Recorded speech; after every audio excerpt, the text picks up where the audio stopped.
મિત્રો, એક માં પોતાની નાની દીકરીને લઈને રસ્તા પર ભટકે છે, કારણ કે પતિ મરી ગયો અને સાસરિયાએ કાઢી મૂકી. પણ એક અજાણ્યો માણસ આવે અને દીકરીને પપ્પા કહેવડાવે. આ વાર્તા સાંભળીને તમારી આંખોમાંથી આંસુ નહીં રોકાય, પણ સાંભળીને તમે ચોંકી જશો. તો ચાલો કહાની શરૂ કરીએ. મિત્રો, મારું નામ પ્રિયંકા છે અને મારી ઉંમર 30 વર્ષની છે. મારી પાસે એક નાનકડી દીકરી છે, નામ છે આરોહી. માત્ર 3 વર્ષની, પણ તેની મીઠી મીઠી બોલવાની રીત અને નાના હાથની લપેટ મારા જીવનનો એકમાત્ર સહારો છે. આરોહીના પપ્પાનું નામ હતું રાહુલ. અમારા લગ્નને 6 વર્ષ થયા હતા. રાહુલ એક નાનકડી કંપનીમાં ક્લાર્કનું કામ કરતો. સવારે ઉઠીને તે મને કહેતો, પ્રિયા તું મારી રાણી છે અને આરોહી મારી રાજકુમારી. તે આરોહીને ખોવામાં લઈને ગીત ગાતો અને હું તેમને જોઈને હસતી રહેતી. અમારું નાનું ઘર હસતું રમતું હતું. પણ એક દિવસ રાહુલને ખાંસી શરૂ થઈ. શરૂઆતમાં લાગ્યું કે સામાન્ય છે, પણ ધીરે ધીરે તેનું વજન ઘટવા લાગ્યું. શ્વાસ ચડવા લાગ્યો. ડોક્ટરે તપાસ કરીને કહ્યું, આ લંગ કેન્સર છે, છેલ્લું સ્ટેજ. મેં આકાશ પાતો એક કરી દીધું. મારા દાગીના વેચ્યા, ઘરની બચત ખૂટી, લોન લીધી. પણ રાહુલ મને છોડીને ગયો. તેના છેલ્લા શ્વાસમાં તેણે મારો હાથ પકડીને કહ્યું, પ્રિયા, આરોહીને મારી જેમ પ્રેમ કરજે. હું હંમેશા તારી સાથે રહીશ. તે વાક્ય આજે પણ મારા કાનમાં ગુંજે છે. રાહુલ ગયા પછી મારા સાસુ સસરાનું વર્તન બદલાઈ ગયું. સાસુ તો મને જોઈને કહેતા, આ છોકરી અપશુકન છે. આના આવ્યા પછી જ મારા દીકરાનું નસીબ ફૂટ્યું. ઘરમાં દરરોજ તાના મારતા, આને ઘરમાં રાખશો તો આખું કુટુંબ બરબાદ થઈ જશે. એક દિવસ સસરાએ સીધું જ કહી દીધું, પ્રિયંકા, તું તારી દીકરીને લઈને નીકળી જા. અમારે તારા જેવી અપશુકનની જરૂર નથી. મેં રડતા પૂછ્યું, બાપુજી હું ક્યાં જાઉં? મારી પાસે કોઈ નથી. તેમણે કહ્યું, જ્યાં ઈચ્છા હોય ત્યાં જા, અમને તારી ચિંતા નથી. તે રાત્રે મેં આરોહીને છાતી સાથે ઓગાડીને આખી રાત રડી. તેના નાના હાથ મારા ગાલ પર ફરતા હતા અને તે બોલતી હતી, મમ્મી પપ્પા ક્યાં ગયા? મારું હૃદય ફાટી જતું હતું. સવારે એક નાનકડી થેલીમાં કપડાં ભરીને આરોહીને ખોવામાં લઈને ઘર છોડી દીધું અને રાજકોટથી અમદાવાદની બસમાં ચડી ગઈ.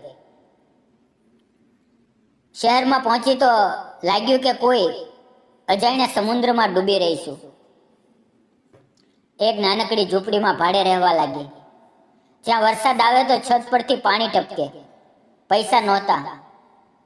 આરોહીને દૂધ પણ મુશ્કેલથી મળતું.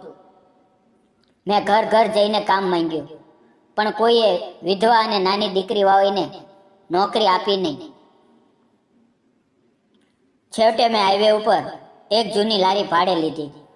સવારે 3 વાગ્યે ઉઠીને લોટ લઈને થેપલા બનાવું, મેથીની ચટણી તૈયાર કરું, આરોહીને ઊંઘતી મૂકીને લારી ઉપર જાઉં. હાઈવે પર ટ્રકનો ધુમાડો, ધૂળ અને હોર્નનો અવાજ, આ બધાની વચ્ચે મારો દિવસ વીતતો. ક્યારેક ગ્રાહકો ચા પીને પૈસા ન આપીને નીકળી જતા, તો હું ચૂપચાપ આંસુ પી જતી. આરોહીને લારી પર જ બેસાડું. તે રમકડા વગરની રમતો રમતી. રાત્રે ઝૂંપડીમાં પાછા ફરીએ તો થાકથી મારું શરીર તૂટી જતું. પણ એક દિવસ એક મોટી ટ્રક આવીને ઊભી રહી. ડ્રાઈવર બહાર નીકળ્યો, ઊંચો, મજબૂત, ચહેરા પર સાદગી અને આંખોમાં દયા. તેનું નામ હતું કરણ. તેણે કહ્યું, એક ગરમ ચા અને થેપલા આપજે. મેં ચા આપી તો તેણે આરોહીને જોઈને કહ્યું, આ તો બહુ મીઠી છે, શું નામ છે આનું? મેં કહ્યું, આરોહી. તે હસીને પડ્યો પછી તે રોજ આવવા લાગ્યો. ક્યારેક આરોહીને ચોકલેટ આપે, ક્યારેક મને કહે, પ્રિયંકા, તું આટલી મહેનત કરે છે, ભગવાન તને જરૂર મદદ કરશે. હવે ધીરે ધીરે અમારી વાતો લાંબી થવા લાગી. તે પોતાની વાતો કહેતો, હું પણ એકલો છું, મારા મા બાપ ગામમાં છે, હું ટ્રક ચલાવીને તેમને પૈસા મોકલું છું. અમારી નજરો મવતી અને મારા હૃદયમાં એક નવી આશા જાગતી. એક રાત્રે અચાનક આરોહીને બહુ તાવ આવ્યો.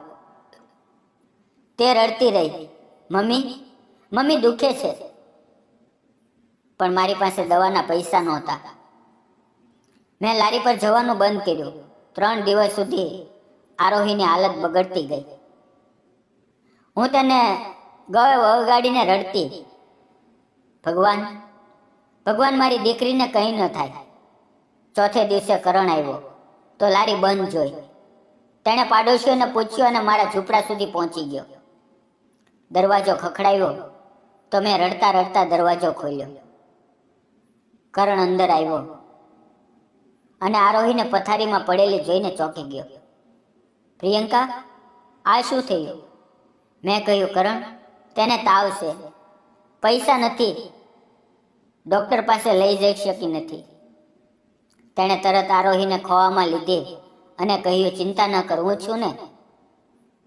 તેણે પોતાની ટ્રકમાં અમને બેસાડીને હોસ્પિટલ પહોંચાડ્યા. ડોક્ટરે કહ્યું કે વધુ દેર થાત તો જોખમ હતું. કરણે બધા ખર્ચા કર્યા, દવા લાવી, આરોહીને ખોવામાં લઈને ગીત ગાવા લાગ્યો. આખી રાત મારી સાથે બેઠો રહ્યો. જ્યારે આરોહી સારી થઈ ત્યારે મેં તેને મારું બધું દર્દ કહ્યું.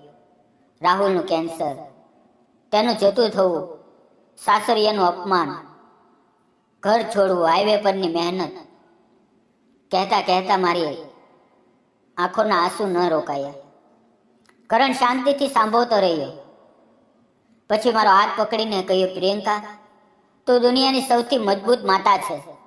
તારી હિંમત જોઈને મને લાગે છે કે તું કોઈ દેવી છે. હવે તું એકલી નથી, હું તારી અને આરોહીની સાથે છું.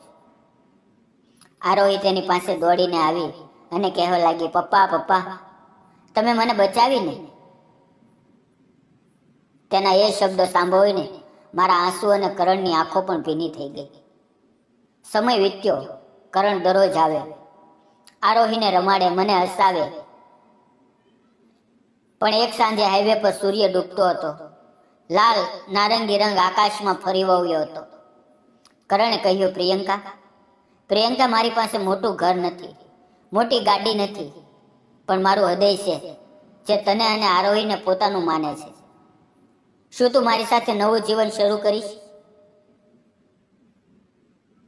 મેં રડતા રડતા હા કહી દીધું. પછી અમે ત્રણેય નજીકના ખોડલમાં મંદિરમાં ગયા. સાદગીથી માળા પહેરાવી, સિંદૂર ભર્યું અને નવું જીવન શરૂ થયું. હવે આરોહી મારા અને કરણના ખોળામાં રમે છે અને મારા જીવનમાં ફરીથી ખુશીઓનો પ્રકાશ આવી ગયો છે. મિત્રો, કરણે પ્રિયંકા સાથે લગ્ન કરીને સાચું કર્યું કે ખોટું? કોમેન્ટમાં જરૂર જણાવજો. મિત્રો, જીવનમાં કેટલી વાર તૂટી જઈએ છીએ, લાગે છે કે હવે કંઈ બાકી નથી, પણ સાચો પ્રેમ અને હિંમત આપણને ફરી ઊભા કરે છે, નવી આશા આપે છે. અને જો તમે આવી દર્દભરી વાર્તાઓ ગમતી હોય તો ચેનલને સબસ્ક્રાઇબ કરજો, લાઈક કરજો અને બેલ આઇકન દબાવજો. મિત્રો, આ વાર્તા સંપૂર્ણપણે કાલ્પનિક છે. તેનો કોઈ પણ વ્યક્તિ, જાતિ કે ધર્મ સાથે કોઈ સંબંધ નથી. આ વાર્તા ફક્ત મનોરંજન અને પ્રેરણા માટે બનાવવામાં આવી છે. તેને અન્યથા ન જોશો. તો ફરી મળીએ આવતીકાલે મિત્રો. ત્યાં સુધી આવજો. વિડીયો પૂરો જોવા બદલ આપ સૌ મિત્રોનો દિલથી ખૂબ ખૂબ ધન્યવાદ મિત્રો.